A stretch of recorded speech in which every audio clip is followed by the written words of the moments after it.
ప్రేమ కలిగిన పరలోకపు తండ్రి, మీ అపారమైన ప్రేమ చేత గడిచిన ఈ వారకాలం అంతా తండ్రి మమ్మల్ని కాచి కాపాడి సజీవులుగా మరొకసారి మీ సన్నిధిలో కూర్చోబెట్టినందుకు మా పట్ల మీరు చూపిన దయ కృప దీనంతటిని బట్టి తండ్రి మొదటగా మేము మీకు కృతజ్ఞతాస్తుతులు చెల్లిస్తున్నాము తండ్రి. మాకు ఊపిరి పోస్తున్నారు, మమ్మల్ని కాపాడుతున్నారు, ఆయుష్ను ఆరోగ్యాన్ని మాకు అనుగ్రహిస్తూ తండ్రి మీ సన్నిధిలో తండ్రి జీవవాక్కులతో మళ్ళా మా హృదయం నింపుకొని ఈ జీవితాన్ని జీవించడానికి కృపను అనుగ్రహిస్తున్నారు తండ్రి. కొన్ని నిమిషాలు మీ వాక్యాన్ని నేర్చుకోవడానికి సిద్ధపడుతున్నాం. మీ సహాయం మాకు అనుగ్రహించండి. మీ మాటలలో ఉన్న మాధుర్యము గమనించి ఆ వాక్యానుసారంగా మేము జీవించుటకు కృప చేయండి. వచ్చిన ప్రియులైన మీ పిల్లలందరినీ జ్ఞాపకం చేసుకోండి. యేసుక్రీస్తు వారి పేరట ఈ ప్రార్థన విన్నపాలు అడిగి వేడుకొంచున్నాం తండ్రి, ఆమేన్. చేరవచ్చిన మీ అందరికీ యేసుక్రీస్తు వారి నామంలో శుభాభివందనాలు తెలియజేస్తున్నాను. దేవుని పిల్లలారా, ఒక మంచి అంశాన్ని ఈరోజు మనం తిరిగి బైబిల్ నుండి ఆలోచిద్దాం. మట్టిని హత్తుకుంటున్న మనిషి అన్నది ఏర్పాటు చేయబడిన అంశము. మట్టిని హత్తుకుంటున్న మనిషి. దేవుని పిల్లలారా, బైబిల్లో దేవుడు రాయించిన ప్రతి మాట మన మేలు కోరి, మన బాగు కోరి, లేదా మన భవిష్యత్తు బాగుండాలి అని, భవిష్యత్తులో మనం ఈ లోకాన్ని జయించి, ఈ లోకంలో ఉన్న వాటిని జయించి పరలోకంలో స్థానం సంపాదించాలి అన్న ఉద్దేశంతోనే దేవుడు బైబిల్ గ్రంథాన్ని రాయిస్తాడు. ఇది మొదట మనం గ్రహించాలి. బైబిల్లో రాయబడిన ఏ సందర్భం మీరు చదువుతున్నా దాని వెనకాలన్న దేవుడి ఉద్దేశం ఒకటే. ఈ లోకంలో ఉన్న తన పిల్లలు లోకానికి బానిసలు అవ్వకుండా తానున్న తనలోకం పరలోకం మీద మనస్సు కలిగి పరలోకము సాధించాలి అన్న ఉద్దేశంతో తన పిల్లలు బ్రతకాలి. దీనిని దృష్టిలో పెట్టుకునే బైబిల్లో ఉన్న ప్రతి మాట దేవుడు రాస్తాడు. మీకు బైబిల్ అర్థం కావాలన్నా కూడా ఈ ఉద్దేశాన్ని మీరు మనసులో పెట్టుకుని బైబిల్ చదివితేనే మీకు బైబిల్ అర్థమవుతుంది. చాలామంది బైబిలు బోధను ఎందుకు మార్చేశారు? సరిగా బోధించటం లేకపోవడానికి గల కారణం ఏంటంటే అసలు దేవుడు ఏ ఉద్దేశంతో బైబిల్ రాయించాడో కూడా తెలియదు. ఏ ఉద్దేశంతో బైబిల్లో ఉన్న సందర్భాలన్నీ దేవుడు బైబిల్లో పెడుతున్నాడో అర్థం కాదు. ఒకసారి మీరు మొదటిగా యోహాను సువార్త 20వ అధ్యాయము అందరూ బైబిల్ తీయండి. అసలు దేవుడు ఈ బైబిల్ను రాయించడానికి, బైబిల్లో ఉన్న సంగతులు మన ముందుకు తేవడానికి అసలు కారణం ఏంటి అని మనం ఆలోచిస్తే యోహాను సువార్త 20వ అధ్యాయం 30వ వచనం బైబిల్ జాగ్రత్తగా చూసుకోండి. యోహాను సువార్త 20వ అధ్యాయము 30వ వచనం.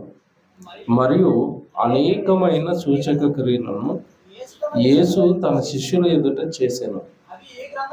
అవి ఈ గ్రంథమందు వ్రాయబడి ఉండలేదు, కానీ యేసు దేవుని కుమారుడైన క్రీస్తు అని మీరు నమ్మునట్లును, నమ్మి ఆయన నామమందు జీవము పొందునట్లును ఇవి వ్రాయబడెను.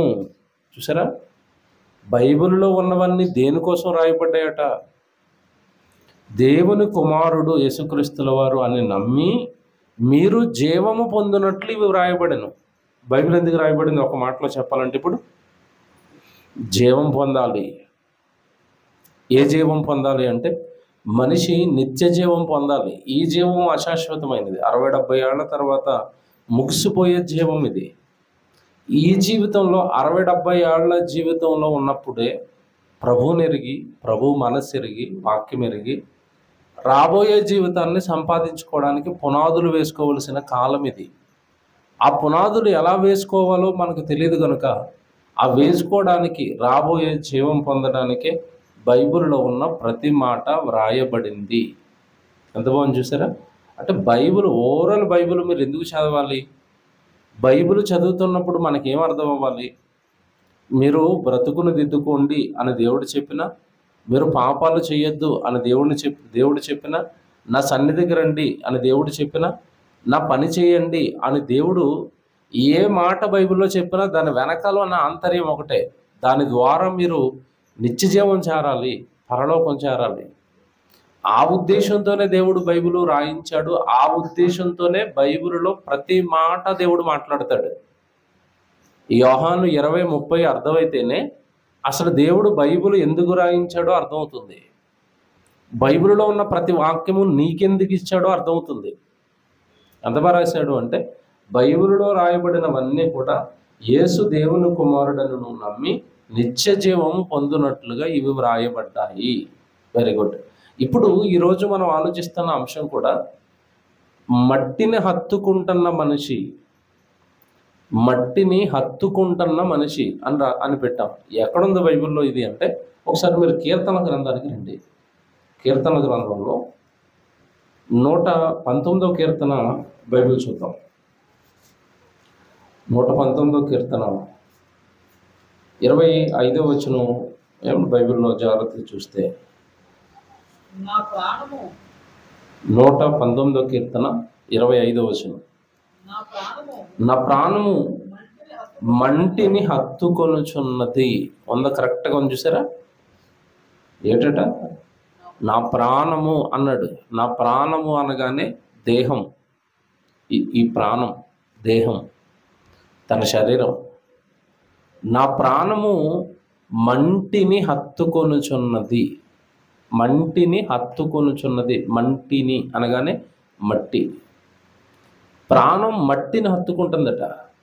ఇది ఆలోచించాలండి జాగ్రత్తగా, చాలా జాగ్రత్తగా ఆలోచిస్తే కానీ బైబిల్లో ఉన్న వాక్య భాగాలు అనేవి మనకి, మన ఆత్మీయ జీవితానికి ఉపయోగపడేవిగా అర్థం కావు. మట్టిని హత్తుకోవటం ఏంటి? మట్టి అనగానే మీకు తెలియదు కాదు, నేలలో భూమి మీద ఉన్న ప్రతి మొత్తాన్ని ఏమంటారు? మట్టి. భూమి మొత్తం దేంతో తయారు చేయబడింది? మట్టి. భూమండలం మొత్తం మట్టి. ఇక్కడ విచిత్రంగా భక్తుడు మాట్లాడుతూ నా ప్రాణము మట్టిని హత్తుకుంటుంది అన్నాడు. హత్తుకోవటం అంటే అర్థం ఏంటి? హత్తుకోవటం అంటే ప్రేమించటం, విడదీయరాని బంధంగా మారిపోవటం, దాన్నే హత్తుకోవటం అంటారు. పురుషుడు తన తల్లిని తండ్రిని విడిచి భార్యను హత్తుకొనును. తెలుసు కదా? హత్తుకోవటం అంటే అర్థం ఏంటంటే వాళ్ళిద్దరూ ఒకటైపోతారని అర్థం. వాళ్ళిద్దరూ ఏక శరీరం అయిపోతారని అర్థం. అక్కడ వాడాడు ఆ పదం. భార్య భర్తలిద్దరూ ఒకరినొకరు హత్తుకుపోయినట్టుగా, ఒకరినొకరు కలిసిపోయినట్టుగానట. భూమి మీద ఉన్న మనుషుల్లో చాలామంది ప్రాణాలట మట్టిని హత్తుకుపోయాయట. అంటే మట్టితో విడదీయరాని బంధాన్ని ఏర్పాటు చేసుకున్నారు, మట్టితో మమేకమైపోయారు. ఇంకా చెప్పాలంటే మట్టితో కలిసిపోయారు. ఆ మట్టితో కలిసి ఒకటైపోయారు, మట్టి వాళ్ళు ఒకటైపోయారు అని మాట్లాడుతున్నాడు. ఏమంటే ఇక్కడ మట్టి అనగానే అసలు ఎవరండి మట్టిని హత్తుకుంటారు అని మీకు అనిపిస్తుందేమో. మట్టిని హత్తుకోవటం అంటే అర్థం ఏంటంటే మట్టిలో నుండి పుడుతున్న ప్రతి దానిని ప్రేమించటం. ఓకే, భూమిలో నుండి పుడుతున్న ప్రతి దానిని ప్రేమించటం. బెస్ట్ ఎగ్జాంపుల్ ఒకటి చెప్తాను మీకు. డబ్బులు అంటే అందరికీ ఇష్టమే. డబ్బులు అంటే ఇష్టం లేని వాళ్ళు ఉండరు.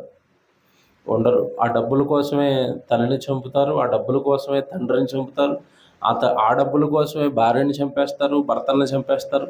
ఆస్తుల గొడవలు ఈరోజు మీకు తెలియంది కదా, ప్రాణాలే పోతాయి ఆ గొడవల్లో. ఏమంటే డబ్బు కోసం సాటి మనిషిని ఎందుకు చంపేస్తున్నారు అంటే, అవతల ఉన్న మనిషి కంటే దేనికి హత్తుకుపోయాడు ఇతను? డబ్బుకు హత్తుకుపోయాడు. మొన్న మధ్యకాలంలో మీరు చూసారండి, దాని న్యూస్ వైరల్ అయిపోయింది. ఎక్కడంటే నందిగామ దగ్గర, విజయవాడ పక్కనే నందిగామ దగ్గర తల్లి తండ్రి ఒకటే కొడుకండి, బాగా ఆస్తుంది. వాడు బాగా వ్యసనపరుడైపోతే ఆస్తి అడుగుతున్నాడట. అడుగుతుంటే తండ్రి ఇవ్వలేదు. తండ్రిని కొట్టి చంపేశాడండి. ఇంట్లో కొట్టి చంపేసిన తర్వాత తండ్రి చచ్చిపోయాడు. తండ్రి చచ్చిపోయిన తర్వాత కొద్ది రోజులకి ఆ గొడవలన్నీ సద్దుమణిగాయి. ఆ, తర్వాత తల్లిని అందరూ నీ కొడుకే కదమ్మా, కేసు పెడితే ఉన్న కొడుకు కూడా పోతాడు అని మొత్తం మీద తల్లిని ఏదో సముదాయించారు. పెద్దలు సెటిల్మెంట్ చేశారు. అలాగా ఆ వివాదం అనేది సద్దుమణిగింది. ఒక 6 నెలలు ఆగాడండి. కరెక్ట్గా 6 నెలల తర్వాత తిరిగి మళ్ళీ తల్లిని కూడా చంపేశాడు కిరాతకంగా. రక్తం ఓడిందనమాట ఇంట్లో. నేను సభలకు వెళ్ళాను. ఆ సభలకి జరుగుతున్న ఒక 4-5 ఇల్లు అవతలండి అది జరిగింది. చెప్తే ఆశ్చర్యపోయాను నేను. ఎందుకు చంపేశారు అంటే దేనికోసం అంటే అది ఆస్తి కోసం అంట, డబ్బు కోసం. తల్లిని చంపేస్తారా, తండ్రిని చంపేస్తారంటే చంపేస్తారు. కారణం దేన్ని హత్తుకుపోయింది వాడి ప్రాణం? డబ్బును హత్తుకుపోయింది. డబ్బు ఎక్కడి నుంచి పుడతాది చెప్పండి? పేపర్ ఎక్కడి నుంచి వచ్చింది? చెట్ల నుండి. చెట్టు ఎక్కడి నుంచి వచ్చింది? మట్టిలో నుండి. అంటే మనిషి ఈరోజు డబ్బుకు హత్తుకుపోయాడు, బంగారానికి హత్తుకుపోయాడు, లోక సంబంధమైన స్థలాలకి, ఇల్లులకి, పొలాలకి హత్తుకుపోయాడు. వాడి ప్రాణం అంతా ఈ లోకంలో ఉన్న వాటి చుట్టే తిరుగుతుంది. ఎగ్జాంపుల్ లోతు భార్య. సొదొమ గొమొర్రా పట్టణాలు నాశనం అయిపోతున్నప్పుడు అందరూ వెనక్కి చూడకుండా వెళ్ళిపోండి అంటే ఈవిడ వెనక్కి తిరిగి చూసింది. దేనికోసం చూసింది చెప్పండి? యేసుప్రభు చెప్తాడు దేనికోసం చూసింది. ఆవిడ ప్రాణము అక్కడున్న ఆస్తి, సిరి, సంపదలతో హత్తుకుపోయింది. అమ్మో, మా ఊరు కాలిపోతుందా, మా సంపద కాలిపోతుందా, ఎటు ప్రాణాలు పోతున్నాయి, అగ్నిజ్వాలల గురిసి అంటే ఆస్తి కోసం ఆలోచించి వెనక తిరిగింది. ఉప్పు స్తంభం అయిపోయింది. అంటే ఈరోజు మనుషుల ప్రాణాలు ఈ లోక సంబంధమైన మట్టిలో నుండి పుట్టిన బంగారాన్నో, డబ్బునో, ఏమండి మానవ బంధాలనో, రక్తబంధాలనో ఏదో ఒక దాన్ని హత్తుకుని ఉండిపోయాడు మనిషి. అదే వాడిని దేవుడికి దూరం చేస్తుంది. అదే వాడిని దేవుడి నుండి లాగేసింది. దేవుడి కొరకు బ్రతకకుండా మనిషిని లాగిపెట్టింది ఏంటి ఈరోజు అంటే మట్టి. మీరు ఈ వచనం కిందకి చదివితే మీకు అర్థమవుతుంది. 25వ వచనం, నా ప్రాణము మంటిని హత్తుకునుచున్నది, నీ వాక్యము చేత నన్ను బ్రతికింపుము. ఈ పదం చూసారా? మంటిని హత్తుకుందట. నీ వాక్యము చేత నన్ను బ్రతికించు అంటే అర్థం ఏంటంటే ఈ మట్టిని హత్తుకున్న వాళ్ళందరూ కూడా మరణిస్తారు, నిత్యాగ్ని దండనకు వెళ్ళిపోతారు. మరణం అనేసరికి 2వ మరణానికి వెళతారు. భూమి మీద మరణం గురించి కాదు దేవుడు మాట్లాడుతుంటుంది, అందరికీ వస్తుంది. దేవుడి కోసం బ్రతికిన నీతిమంతుడికి వస్తుంది, దుష్టుడికి, భక్తిహీనుడికి మరణం వస్తుంది. కానీ నీ వాక్యము చేత నన్ను బ్రతికించి అన్నాడు చూసారు. అక్కడే ఆలోచించాలి మనం. అంటే ఈ మట్టిని హత్తుకున్నవాడు మరణంలోనికి వెళ్ళిపోతాడు. ప్లీజ్ నన్ను బ్రతికించు, నేను ఆ మరణానికి వెళ్ళకూడదు అన్నాడు. ఆ మరణం ఏంటంటే నిత్యాగ్ని దండన, 2వ మరణం. ఏమండి ఎలాగండి చెప్తారు? మట్టిని హత్తుకున్నవాడు మరణంలోనికి వెళ్ళిపోవటం ఏంటి, నిత్యాగ్ని దండంలోనికి వెళ్ళిపోవటం ఏంటంటే మీకు ఒక ఉదాహరణ చెప్తాను, బైబిల్లో మీకు అర్థమైపోతాయి. అపోస్తులుడు 12 మందిని దేవుడు సేవ కోసం సిద్ధం చేశాడు, తన పని కొరకు సిద్ధం చేసుకున్నాడు.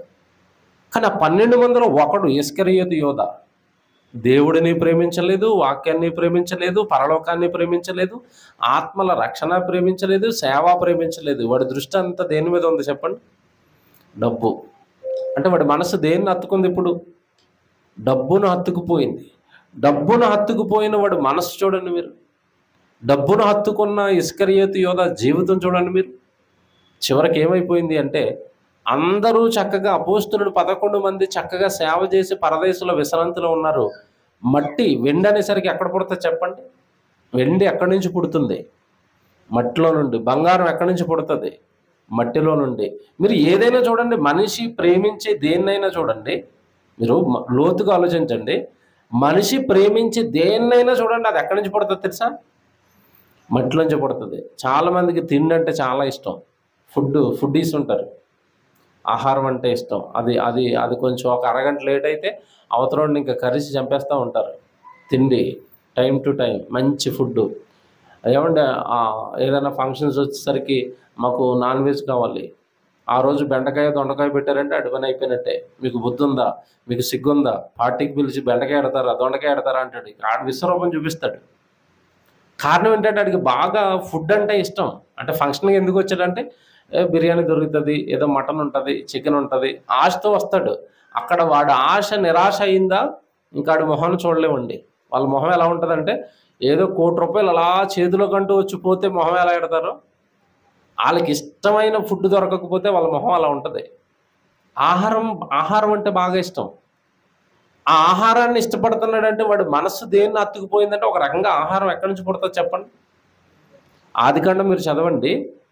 ఆదికాండంలో సృష్టి కార్యక్రమంలో ఒక చెట్టు కానీ, ఒక జీవి కానీ, ఒక పక్షి కానీ అన్నీ కూడా ఎక్కడి నుంచి పుట్టాయి చెప్పండి? మట్టిలో నుండే పుట్టాయి. బంగారం మట్టిలో నుంచే వస్తుంది. మీకు తెలుసు కదా బంగారం ఎక్కడి నుంచి వస్తుంది? మీరు ఏ స్త్రీనని అడగండి, మీకు బాగా ఇష్టమైనవి ఏంటని అడగండి, వాళ్ళు రెండు చెప్తారు. ఒకటి బంగారం, 2 చీరలు. ఈ రెండిటికి మించిన మరొక ఇష్టం వాళ్ళకు ఉండదు. ఒకటి బంగారం, 2 చీరలు. ఈ 2 ఎక్కడి నుంచి పుట్టాయని అడగండి. మీరు లోతుగా ఆలోచించి 2 ఎక్కడి నుంచి పుడతాయి? బంగారం ఎక్కడ? మట్టిలోనే, భూమిలోంచే తీస్తారు. బట్టలు ఎక్కడవి, చీరలు ఎక్కడవి? మట్టిలో నుండి పుట్టిన పత్తి నుండి, సిల్క్ది, రకరకాలుగా మొత్తం మీద మొక్కల నుండి, జీవుల నుండి, జంతువుల నుండి బట్టలు వస్తాయి. ఉన్ని దుస్తులు ఎక్కడి నుంచి వస్తాయంటే మేక యొక్క దాన్ని బొచ్చు ఉన్నిగా బట్టలుగా వస్తాయి, ఉన్ని వస్త్రాలు. తర్వాత పత్తి నుండి కొన్ని బట్టలు వస్తాయి, కాటను దాని నుంచి కొన్ని బట్టలు వస్తాయి. ఇలా ఏదొచ్చినా కూడా, బట్టలు వచ్చినా, బంగారం వచ్చినా, ఏదొచ్చినా, తిండి వచ్చినా, డబ్బులు వచ్చినా, ప్రతిదీ కూడా ఎక్కడి నుంచి వస్తున్నాయంటే మట్టిలో నుంచే వస్తాయి. చాలా లోతుగా రాశారండి ఆ పదం. నా ప్రాణం దేన్ని అతికిపోయింది అంటున్నాడు? మట్టిని అతికిపోయిందట. పోనీ ఈ సర్వం, ఈ మట్టిలో ఉన్న తిండి, బట్టలు, బంగారము, డబ్బా, ఈ సర్వం ఎవరిచ్చారు మనిషికి అంటే దేవుడిచ్చాడు. ఇచ్చిన దేవుడు ఎందుకు ఇచ్చాడంటే అవసరతల కోసం ఇచ్చాడు. నువ్వు 60-70 ఏళ్ళు భూమి మీద ఉంటావు కదా నాయన, నీకు ఇవి అవసరం, తిండి అవసరం, బట్టలు అవసరం అని దేవుడు ఇచ్చాడు. కానీ దేవుడు అవసరానికి ఇచ్చిన వాటిని హత్తుకుపోయి, ఇచ్చిన దేవుడిని మర్చిపోయి, చివరికి మట్టిని హత్తుకుపోయి, మట్టి లోకంలో మట్టిలో నుండి పుట్టిన వస్తువులను హత్తుకుపోయి, చివరికి దేవుడికే అన్యాయం చేసేవాడికి ఎదిగిపోయాడు. అందుకే అక్కడ అది గమనించి అంటున్నాడు, నా ప్రాణం నాకు చాలా భయంగా ఉంది. ఈ పదాలు రాసింది దావీదు గారండి. బాగా లోతుగా ఆలోచిస్తే ఇది రాసింది ఎవరు? దావీదు గారే. నా ప్రాణం మట్టిని అతుకుపోయింది. ఎందుకో నేను రాజునైన తర్వాత బాగా సింహాసనం కోరుకుంటుంది, డబ్బులు కోరుకుంటుంది, ఆస్తి కోరుకుంటుంది, బంగారం కోరుకుంటుంది, ఎక్కువ మంది భార్యలు కోరుకుంటుంది. ఎందుకో నా ప్రాణం మట్టిని అతుకుపోయింది తండ్రి, నాకు భయం వేస్తుంది నా జీవితం మీద. కొంచెం మీరు నీ వాక్యంతో నన్ను ఏం చేయాలి? బ్రతికించండి అంటున్నాడు.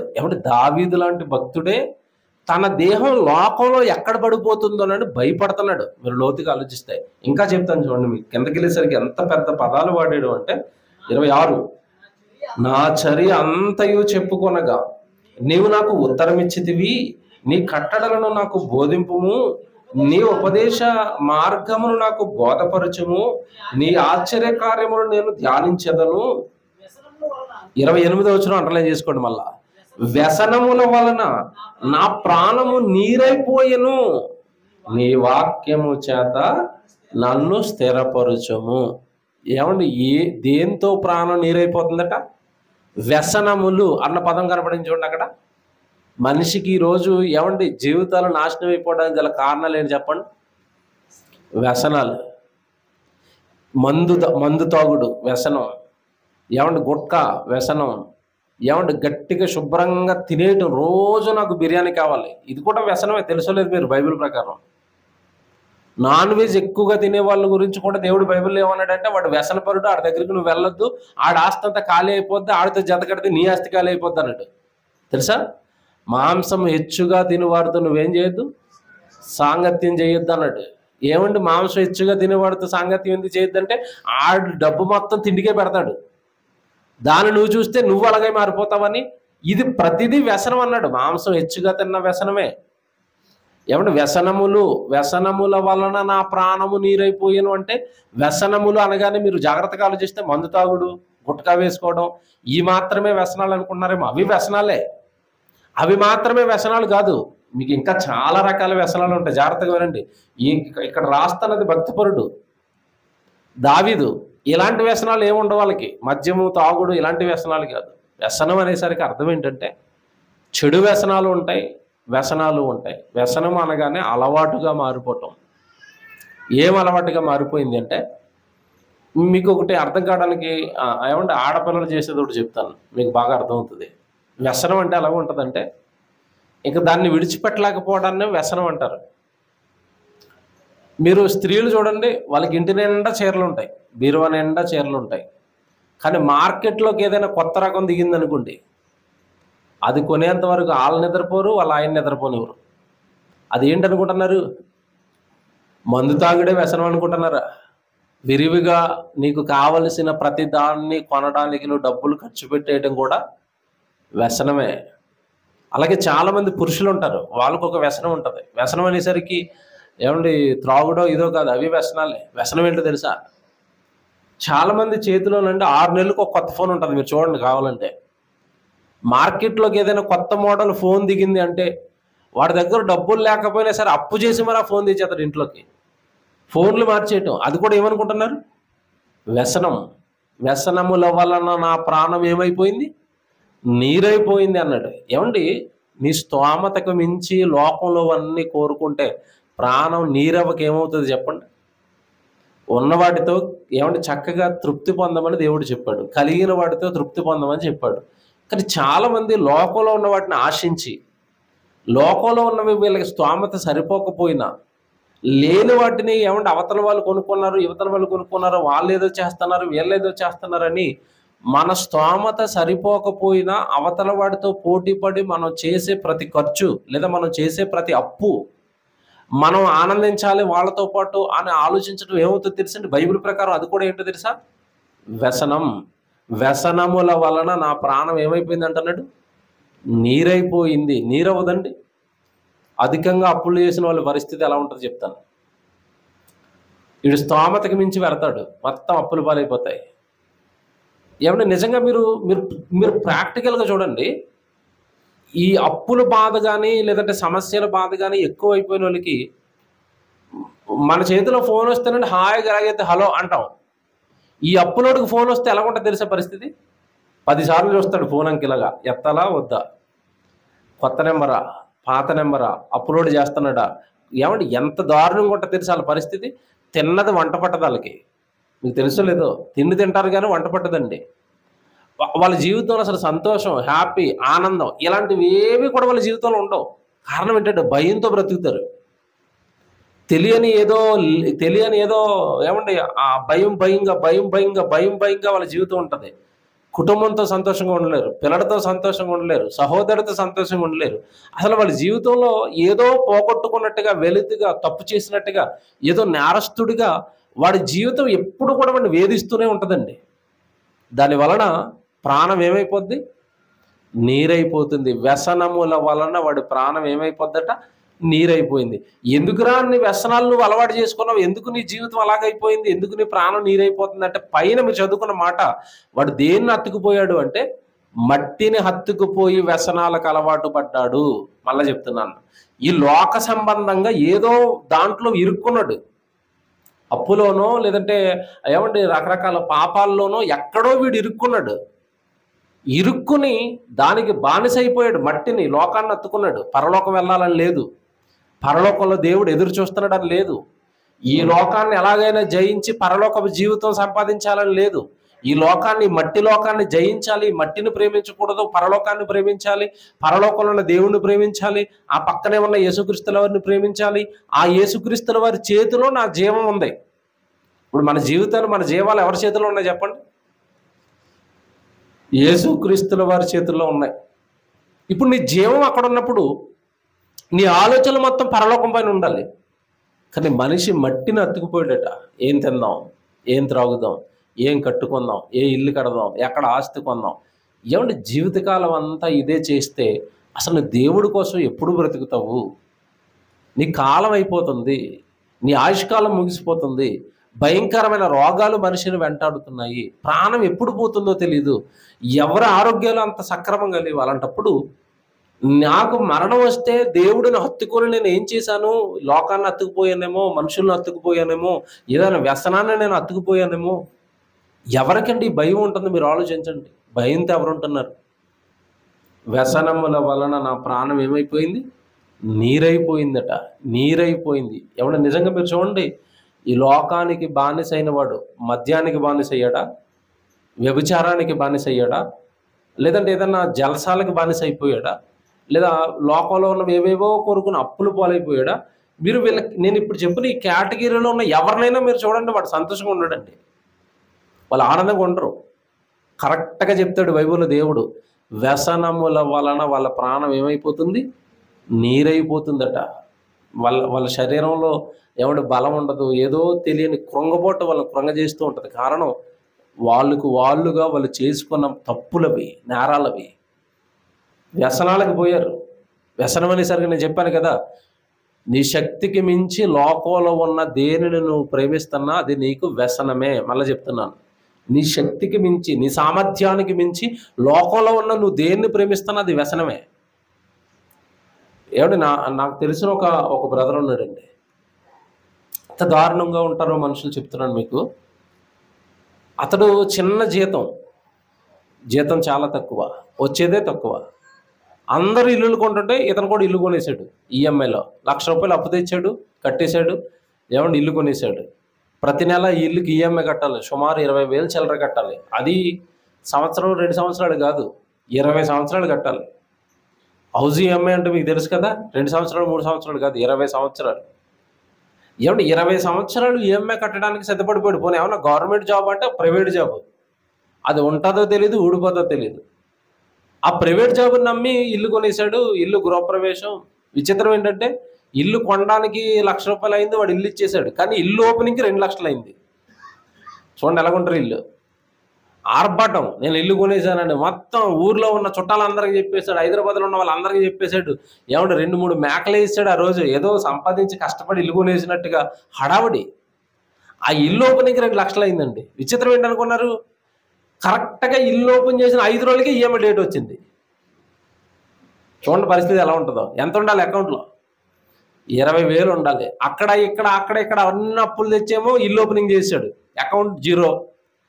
వాడు ఈఎంఐ రిమైండర్ వస్తుంది, 4 రోజుల్లో నీ అకౌంట్లో 20,000 పెట్టుకో అనేసాడు. వెంటనే ఇంక స్టార్ట్ చేశాడు. ఇక కాంటాక్ట్ లిస్ట్లో ఎవడున్నాడు 20,000 ఇవ్వడానికి, వాడికి ఫోన్ చేయటం, ఆ 20,000 వేయించుకోవటం. ఎన్ని నెలల్లో ఎవడు మాత్రం వేస్తాడండి 20,000 ఎవడేస్తాడు? జీతమేమో 15వ తారీఖు ఇస్తారు అతను చేసే కంపెనీలో, 10 తర్వాత ఇస్తారు. వీడేమో 5వ తారీఖే 20,000 కట్టంటాడు. ఈఎంఐ కూడా ఎన్నో డేట్ ఇస్తాడు మీకు తెలుసు కదా. ఈఎంఐ డేట్ ఎంత? 2, 3, 4, 5. శాలరీ ఏమో 10 తర్వాత వస్తుంది. కట్టవలసింది 20,000. నిజంగానండి అతని జీవితం అస్తవ్యస్తం అయిపోయిందండి. సుఖం లేదు. ఇంట్లో పడుకున్నాడు కానీ బుర్రంతా అప్పుల చుట్టూ తిరుగుతుంది. ఆ ఇల్లు ఎందుకు చెప్పండి? హ్యాపీగా రెంట్ హౌస్లో పడుకొని నెలకి రెంట కట్టేసి కాలు మీద కాలు వేసుకుని హాయిగా భార్యతోనో పిల్లలతోనో ఆనందంగా ఉంటే ఎంత బాగుంటుంది. అప్పు చేసి ఇంట్లో పడుకొని బెడ్డ మీద పడుకున్న సుఖం లేక శాంతి లేక అప్పుల గురించి ఆలోచించుకుంటే అదేం బాగుంటుంది మీరు చెప్పండి? వ్యసనముల వలన ప్రాణం ఏమైపోద్ది? నీరైపోతుంది. మళ్ళీ చెప్తున్నాను, దేవుడు చెప్పాడంటే బైబిల్లో కరెక్ట్ అంతే. అది వ్యసనాలకు వెళ్ళకండి, శక్తికి మించి వెళ్ళకండి. తర్వాత అతని పరిస్థితి ఏమైపోయింది తెలుసండి, ఆ ఇల్లు అమ్ముకోవాల్సి వచ్చింది. అమ్మేసుకున్నట్టే కాదు, ఆ అప్పుల టార్చర్ తట్టుకోలేకండి ఆ ఇల్లు అమ్మేశాడు. విచిత్రం ఏంటంటే ముందు అతను కొనుక్కున్న దానికంటే 1,00,000-2 లక్షలు తక్కువ వచ్చింది.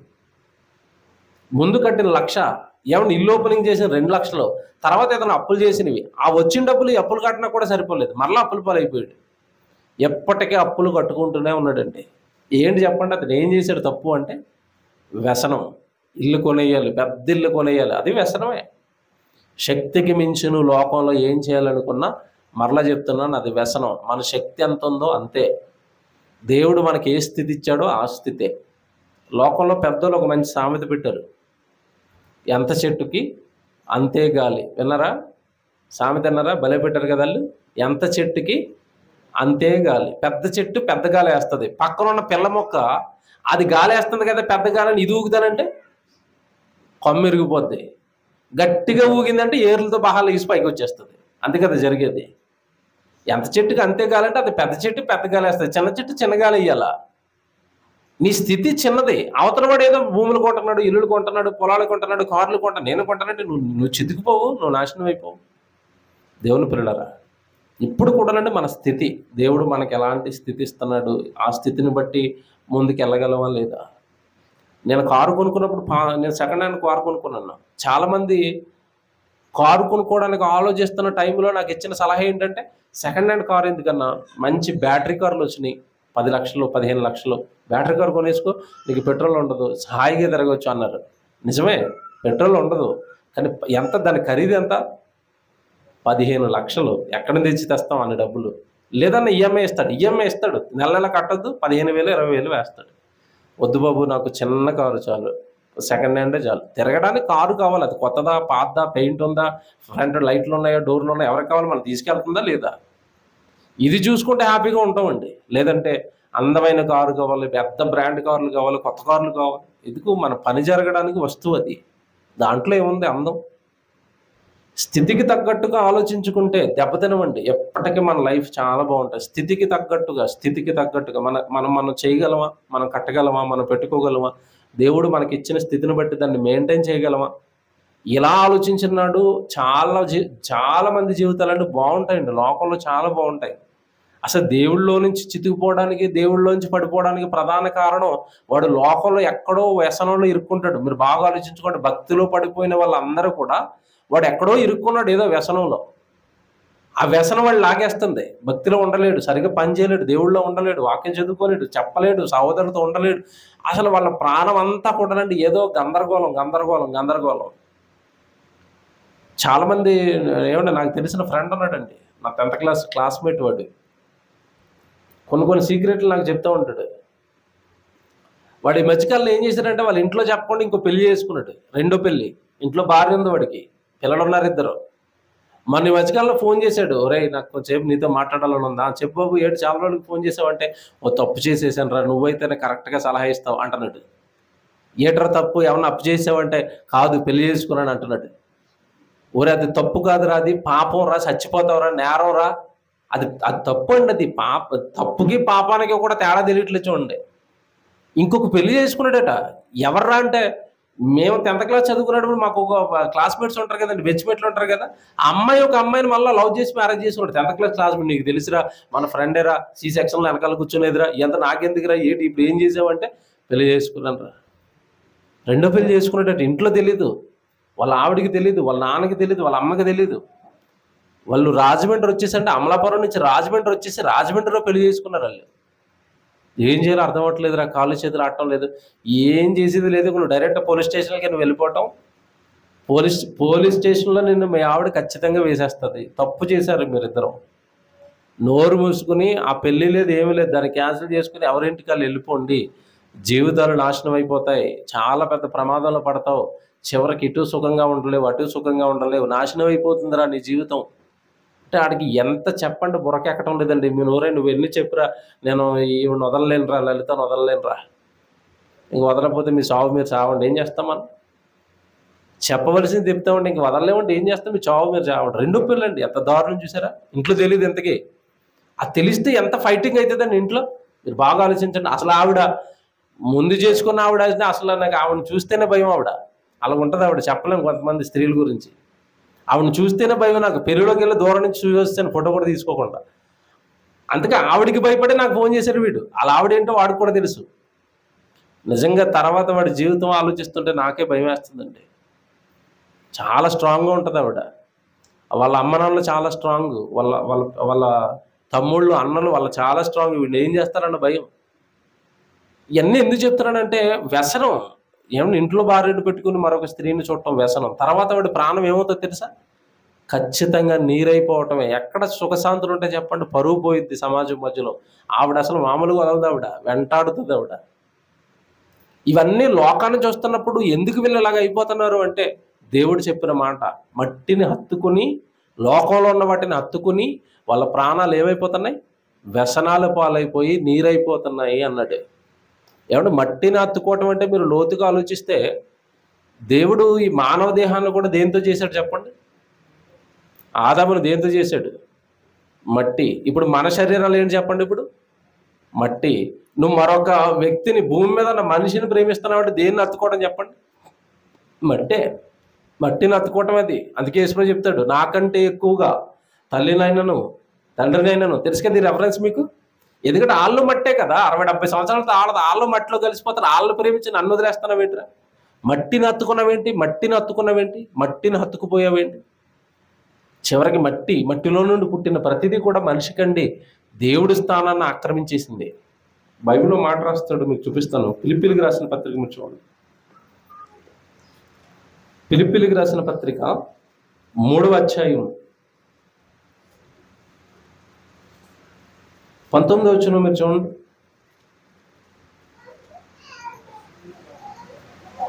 ఫిలిప్పీయులకు రాసిన పత్రిక 3వ అధ్యాయం 19వ వచనం. నాశనమే వారి అంతము, వారి కడుపే వారి దేవుడు, వారు తాము సిగ్గుపడవలసిన సంగతులు యందు అతిశయపడుచున్నారు. చూసారు ఎవరు రాశాడు? నాశనమే వారి అంతము. ఖచ్చితంగా వాళ్ళు నాశనానికి వెళతారు. కారణం ఏంటంటే నాశనమే వారి అంతం అని ఎందుకు రాశాడంటే వారి కడుపే వారి దేవుడు. ఏమండి ఇప్పుడు వాళ్ళకి దేవుడు ఎవరట? దేవుడు ఎవరట? కడుపు. చాలా చోట్ల ప్రార్థనలకు వెళ్తాం కదండి, మేము మీటింగ్స్కి వెళ్తాం కదా, ఆ వెనకాల ప్రార్థనలకు వచ్చిన వాళ్ళు ఎప్పుడైపోద్ది మీటింగు, ఎంతసేపు చెప్తున్నాడు ఏంటి ఈయన, ఎందుకు వాడి కంగారు అంతా ఏంటి చెప్పండి. ఎందుకు మీటింగ్ అయిపోయిన వెంటనే ఏం పెడతారు? భోజనాలు కంగారు అనమాట. దేవుడి దగ్గరకు వచ్చి కూడా మనసు దేవుడి మీద లేదు, ఇంకో దేవుడు ఉన్నాడు వాళ్ళకి. ఎవరు ఇంకో దేవుడు? అక్కడ రాశాడు కదా, వారి కడుపే వారి దేవుడు. అంటే కడుపే దేవుడిక. తెల్లారు లేస్తే దేవుడికే పూజ, కడుపుకి 3 పూట్ల పూజకు దేవుడికే, కడుపు దేవుడికి. లేస్తే ఆలోచనలు దానికోసమే, పడుకుంటే ఆలోచనలు దానికోసమే, తినడం కోసం, ధరించుకోవడం కోసం, ఈ శరీరాన్ని సుఖపెట్టడం కోసం. ఇది కూడా మనిషి ఏమంటే దేవుడిని విడిచిపెట్టి మట్టి శరీరాన్ని హత్తుకుపోయాడు. కడుపే వారి దేవుడు అని కింద చూడండి ఒక మాట చెప్తాడు ఇక్కడ. వారు తాము సిగ్గుపడవలసిన సంగతులు యందు అతిశయపడుతున్నారు, భూ సంబంధమైన వాటి యందే మనస్సుంచుచున్నారు. ఈ పదవంటలం చేసుకోండి. వేటి ఎందట? భూ సంబంధమైన వాటి యందు అన్నాడు. ఈ లోక సంబంధమైన వాటి యందు మనస్సు పెట్టేసుకున్నారట. మనుషుల మీద మనసులు పెట్టుకున్నారు, మానవ బంధాల మీద మనసులు పెట్టుకున్నారు, డబ్బు మీద మనసు పెట్టుకున్నారు. ఏమండి లోకంలో ఉండే ధనం మీద, ఆస్తుల మీద, ఇల్లుల మీద, పొలాల మీద, ఈ భూ సంబంధమైన వాటి మీద మనస్సు పెట్టారట. వాళ్ళ మనస్సు ఎప్పుడు ఏడు చుట్టూ తిరుగుతుందంటే ఈ లోక సంబంధమైన వాటి మీద. మీరు చూడండి, మీరు ప్రాక్టికల్గా మీరు ఆలోచించండి. పేరుకు క్రైస్తవులండి, మీరు ఏ క్రైస్తవుని టచ్ చేసి మాట్లాడండి, అతను లోపల నుంచి వచ్చే మాటలు ఎప్పుడైనా ఏ క్రైస్తవుడైనా పరలోకం మనం వెళ్తామా బ్రదర్? పరదేశం మనం వెళ్తామంటావా? దావీదును మనం చూస్తామంటావా? అసలు పరలోకం ఎలాగుంటుంది అంటావు?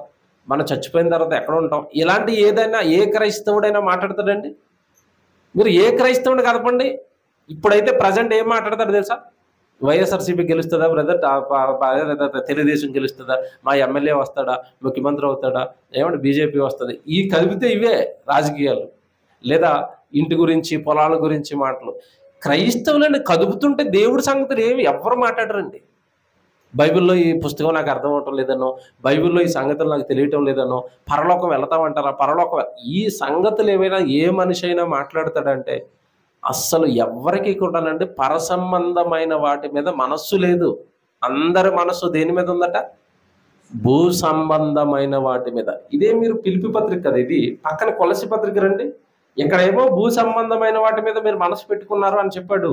3వ అధ్యాయాన్ని మొదటి వచనం చూడండి. కొలసి పత్రికలో పక్కనే కొలసి పత్రిక 3:1 మీరు క్రీస్తుతో కూడా లేపబడిన వారైతే, కొలసి పత్రిక 3:1, మీరు క్రీస్తుతో కూడా లేపబడిన వారైతే పైనున్న వాటిని వెదకుడి, అక్కడ క్రీస్తు దేవుని కుడిపార్శ్వమున కూర్చుండి ఉన్నాడు. పైనున్న వాటి మీదనే కానీ భూ సంబంధమైన వాటి మీద మనస్సు పెట్టుకొనకుడి. పైనున్న వాటి మీద మనస్సు పెట్టుకోండి అన్నాడు. ఏది పైన? పరలోకం. పరలోకంలో ఉన్న దేవుడు. మనం వెళ్ళవలసింది పరలోకం, పరలోకపు స్థలం. మన మనసు ఆటల మీద ఉండాలి. ఎప్పుడు బాగా పనిచేయాలండి దేవుడి కోసం.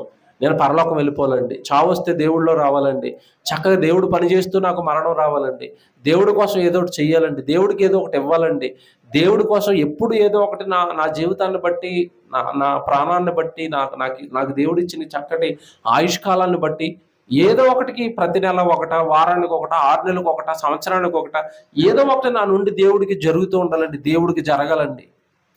ఎవరండి ఇలా కోరుకుని పరసంబంధమైన మీద వాటి మీద మనసు పెట్టుకుని పని చేయాలండి, పరలోకం వెళ్ళిపోవాలండి, తండ్రిని చూడాలి, ఈ జీవితం అశాశ్వతం కదా, ఈ లోకంలో మనుషులు బాగోలేరు కదా, ఏ మనిషిని చూసినా స్వార్థప్రియులు కదా, ఎవరి దగ్గర ఎవరిని నిష్కల్మషమైన ప్రేమ దొరకని రోజులు కదా ఇవి. ఎందుకు ఈ లోకంలో ఉండటం? ఎందుకు ఈ మనుషుల మధ్య ఉండటం? దేవుడి దగ్గరికి వెళ్ళిపోతే దేవుడు ఏమన్నా నిజంగా మీకు సంగతి తెలుసో లేదో, పరదేశు కనుక మీరు వెళ్ళిపోతారండి, పరదేశంలో ఉన్న వాళ్ళందరూ కూడా మంచోళ్ళండి. నేను చాలా రోజులుగా నేను అదే ఆలోచిస్తున్నాను. పరదేశం వెళ్ళిపోవాలని ఎందుకు అనుకుంటున్నానంటే, అసలు ఈ లోకంలో ఏ మనిషి మంచోడు కాదు. ఈ లోకంలో ఏ మనిషి మనస్తత్వం మంచిది కాదు. ఎప్పుడు ఎవరు ఎలాగా ఏమండి స్వార్థప్రియులుగా మారిపోతారో, కక్షదారులుగా మారిపోతారో తెలియని లోకం ఇది. అదే పరదేశకి వెళ్ళిపోయామనుకోండి, అక్కడ ఒక దావీదు, అక్కడ ఏమండి చక్కగా స్టెఫన్ గారు, ఏమండి యేసు ప్రభు కొరకు బ్రతికి చనిపోయిన అపోస్తులు, తర్వాత చక్కగా దేవుడి కొరకు బ్రతికి వెళ్ళిపోయిన సంఘం, ప్రేమమూర్తులున్న లోకం అది, ప్రేమమయులు ఉన్న లోకం అది, దేవుడి కొరకు బ్రతికిన మంచి వాళ్ళు ఉన్న లోకం అది, మంచి మనసులు కలిగిన వాళ్ళు ఉన్న లోకం అది. ఆ లోకానికి వెళ్ళిపోతానండి కక్షలు, కుట్రలు, కుతంత్రాలు ఏముండి చాలా సంతోషంగా, హ్యాపీగా, ఆనందంగా వాళ్ళతో పాటు యుగాలు ఉండిపోతామండి. ఆకలి లేదండి, దప్పికలు లేవండి. పరలోకం నిజంగా సూపర్ లోకం అండి అది. కానీ ఎవరికి ఆ లోకం మీద మనుషులకు మనస్సు ఉంది? ఈరోజు పరలోకం మీద మనస్సు ఎవరికి ఉంది? ఎవరు ఆలోచిస్తున్నారు? అందుకే ఇక్కడికి వచ్చేసరికి చెప్పాడు, మీరు పైనున్న వాటి మీదనే కానీ భూ సంబంధమైన వాటి మీద మీరు మనసు పెట్టుకొనకండి. 3వ వచనం చూడండి, యాలయనగా మీరు మృతి పొందితిరి, మీ జీవము క్రీస్తుతో కూడా దేవుని యందు దాచబడి ఉన్నది. కరెక్ట్గా చెప్పాడు చూడండి. మన జీవం ఎక్కడుందట? మన జీవం ఎక్కడుందంటున్నాడు? క్రీస్తుతో కూడా ఆయన యందు దాచబడి, దేవుని యందు దాచబడి ఉన్నది. మీ జీవం క్రీస్తుతో పాటు పరలోకంలో ఉంది. మీ జీవితం అక్కడే ఉంది. మీరు వెళ్ళవలసింది అక్కడికే. ఏమంటే మీకు సంగతి తెలుసలేదో, ఆడపిల్లలకి పెళ్లి చేసేటప్పుడు తల్లి తండ్రి మాట చెప్తారు, అమ్మ నువ్వు అత్తవారింటికి వెళ్తున్నావు కదా, ఇక మీదట ఆ ఇల్లే నీ ఇల్లమ్మా అంటారు. గుర్తుందా ఆడపిల్లలకి మాట? ఆ ఇల్లే నీ ఇల్లమ్మా, ఇక మమ్మల్ని మర్చిపోవాలి, నువ్వు ఆ ఇంటిని కట్టుకోవడం చూసుకోవాలా, కుటుంబాన్ని కట్టుకోవడం చూసుకోవాలా, నీ భర్తను నీ పిల్లల్ని జాగ్రత్తగా పెంచుకోవాలి, నీకు అదే కుటుంబం నీకు ఇక అంటారు.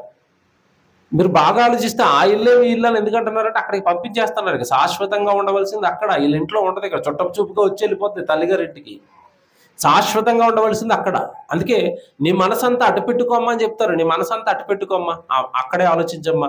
కొంచెం అప్పుడప్పుడు వచ్చి వెళతావు కానీ నీ మనసంతా అక్కడే ఉండాలి, నువ్వు అక్కడ కుటుంబాన్ని కట్టుకోవాలి కదా, నీ కుటుంబం కదా. ప్రతి ఆడపిల్లకి చెప్తుందండి, తల్లి తండ్రి చెప్తారు వీళ్ళు. అలాగే దేవుడు కూడా చెప్తున్నాడు ఇక్కడ, మీ శాశ్వతమైన జీవం, మీరు ఎప్పుడు ఉండవలసిపోయిన జీవితం ఎక్కడుందంటే పైన పరలోకంలో ఉంది. అక్కడ మీ జీవితం ఉంటే మీరు మట్టిని హత్తుకుపోయారండి, ఈ దీన్ని హత్తుకుపోయారంటే అక్కడికి వెళ్ళాల్సిన వాళ్ళు ఎలా వెళ్తారు? హత్తుకుపోతే వెళతారండి? పిల్లోడిని ఎగ్జిబిషన్కి తీసుకెళ్తే, మీరు ఎప్పుడైనా తీసుకెళ్ళలేదో పిల్లల్ని ఎగ్జిబిషన్కి, ఆడు లోపలికి వెళ్ళే వరకే మీ చేతికి దొరుకుతాడు. లోపలికి వెళ్ళిన తర్వాత ఇక్కడ మీకు దొరకడుగా. ఆ జైంట్ వీల్ ఎక్కుతానంటాడు, రౌండ్ వీల్ ఎక్కుతానంటాడు, ట్రైన్ ఎక్కుతానంటాడు, గనకాలు ఇస్తానంటాడు, పిచ్చిపెట్టే కావాలంటాడు. ఇక అందులో పడ్డాడంటే బయటకు వస్తాడు. బయటికి తీసుకొద్దామని నువ్వు లాక్కుని రావాలని. ఎందుకంటే ఎగ్జిబిషన్కి అతుకుపోయాడు, ఇంక రాడు, ఇంటికి ఇల్లు మర్చిపోయాడు, అమ్మనాలను మర్చిపోయాడు. ఎక్కువ మాట్లాడితే ఏడుతాడు, లోపల నుంచి లాక్కరాడానికి ఎక్కువగా మీరు ఫోర్స్ చేసినట్టు ఏడుతాడు. ఈరోజు మనిషి రేపు నువ్వు చచ్చిపోయి పరదేశకి వెళ్ళిపోతావు అనండి, ఏడుస్తాడా నవ్వుతాడా? నేను కరెక్ట్గా మాట్లాడుతున్నాను. మళ్ళీ నువ్వు రేపు చచ్చిపోయి పరదేశకి వెళ్ళిపోతావు అనండి, ఏడుస్తాడా నవ్వుతాడా? ఎంత దారుణంగా ఏడుస్తాడంటే అంత దారుణంగా ఏడుస్తాడు. అప్పుడే నేను చచ్చిపోవాలా? ఇసుకేకి దేవుడు చావు కౌరెడితే ఇసుకే ఏం చేస్తాడు? నీ ఇల్లు చక్క పెట్టుకొని ఆయన నువ్వు వెళ్ళిపోతావు, చక్కగా పరదేశకి వెళ్ళిపోతావు అన్నాడు. ఇసుకే వెళ్ళిపోవచ్చు కదండి. అలాగే వెళ్ళిపోతాను బాబు, నాకు ఇంకా ఆయుష్కాలం కావాలి, నేను ఇంకా భూమి మీద బతికేయాలి. దేన్ని అతుకుపోయారు చెప్పండి? దేన్ని అతుకుపోయాడు మనిషి? ఈ లోకాన్ని హత్తుకుపోయాడు. శాశ్వతంగా ఆకలి దప్పకలు లేని మంచోళ్ళు ఉన్న లోకం. చుట్టూ మంచోళ్ళు ఉంటారండి అక్కడ. మీ చుట్టూ ఉన్న వాళ్ళు మంచోళ్ళ? హైదరాబాద్లో అసలు మంచోళ్ళు కాదు, అందరూ బాగానే ఉంటారు, ఎవడు దొంగ తెలియదు ఇక్కడ. హైదరాబాద్ అండి మరీ దారుణం. ఆడు బాగా వైట్ కాలర్ వేసుకుని టై కట్టుకుని ఉంటాడు, ఎందుకే దొంగ ఆడే మనకు తెలియదు. ఇలాంటి లోకంలో ఉన్నాం మనం. కానీ పరలోకం, పరదేశం ఎలాగుంటుంది చెప్పండి? అందరూ ఎవరుంటారు? చుట్టూ నీతిమంతులు ఉంటారు. ఆ లోకం మంచిదా ఈ లోకం మంచిదా చెప్పండి? ఆ లోకం మంచిది, కానీ దాని మీద మనస్సు ఎంతమందికి ఉందండి? పరలోకం వెళ్ళాలని మనసు ఎవరికి ఉంది? అందరూ ఈ లోకాన్ని హత్తుకుపోయారటండి. మళ్ళీ చెప్తున్నాను, బైబిల్ పట్టుకుని ఈ లోకాన్ని హత్తుకుపోయావంటే అసలు దేవుడు నీకు ఏమీ అర్థం అవ్వలేదని అర్థం. ఈశ్వర ప్రాణం పెట్టింది ఈ లోకంలో అతుక్కుపోయిన వాళ్ళందరినీ లోకంలో నుంచి లాగేసి ఎక్కడ తీసుకెళ్ళాలి? పరలోకం తీసుకెళ్ళడానికి. నీ ఆలోచన పరలోకం పైన ఉండాలి. వచ్చే వారం మరిన్ని సంగతులు చెప్తాను. ప్రార్థన చేసుకుందాం. ప్రేమ కలిగిన తండ్రి, మనిషి మట్టిని హత్తుకుపోయాడు, మట్టి లోకాన్ని హత్తుకున్నాడు, మట్టినే ప్రేమిస్తున్నాడు, మహాలోకం మర్చిపోయాడు. మట్టిని హత్తుకుని మహాలోకం ఉందని మరిచి తండ్రి, ఇదే జీవితం అనుకుని జీవితాలను నాశనం చేసుకుని తండ్రి, ఈ లోకానికి కట్టు బానిసై తన జీవితాన్ని వృధా చేసుకుంటున్నాడు. తండ్రి, పరలోకం ఉంది, శాశ్వత జీవం ఉంది, నిత్య జీవితం ఉంది అని ఎన్ని మాటలు తండ్రి బైబిల్లో మీరు రాయించారు. ఈ మాటలు విని పట్టించుకోని వాడిగా క్రైస్తవుడు ఈ లోకంలో పెరుగుతున్నాడు. ఈ సత్యవాక్యాన్ని కొద్దిమంది దగ్గరికైనా తీసుకొని వెళ్ళండి. కొద్దిమందినైనా రక్షించుటకు మీ కృపను అనుగ్రహించండి. వచ్చిన మీ పిల్లలందరినీ దీవించండి. యేసుక్రీస్తు వారి పేరట ఈ ప్రార్థన విన్నపాలు అడిగి వేడుకొనుచున్నాము తండ్రి. ఆమేన్.